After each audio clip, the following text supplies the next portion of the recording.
Hello guys, in this video I will show you how to get a free account on Sololearn. So, in order to do this, simply navigate to your Play Store and install Sololearn on your mobile phone. Now, click on Open button and this will bring up this page, that is Sololearn's login page. Here, you'll have to click on Sign Up with Email button. Then enter your email, create a password and sign up. Now, choose what describes you at the moment. Now choose what's your age group. Choose why do you want to learn to code. Now choose what's your main field of expertise. Now choose why are you here to learn.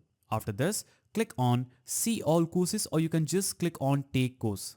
So you can navigate here and choose any course that you want. For example, I will choose Introduction to LLMs. Now click on select this course. Now choose what is your daily. After this, you can reach your goals with daily reminders. Click on the continue button, click on allow. Now, as you can see, it says unlock all features and bonus with the content with Pro. Here, you'll have to click on see free trial. Now, you'll have to simply click on try 14 days for free. And after this, you can see you can click on continue and complete the payment.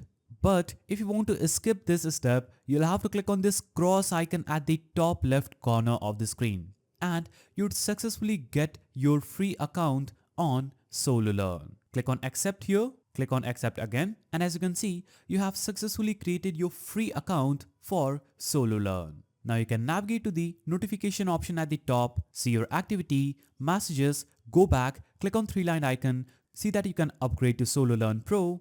You can see the leaderboards, invite friends, rate, go to settings, complete to the settings for this app. You can navigate to community, leaderboard, you can click on create and create some codes. You can navigate to profile and see your profile here.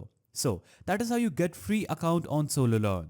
If you found this video helpful, please don't forget to give it a thumbs up and thanks for watching.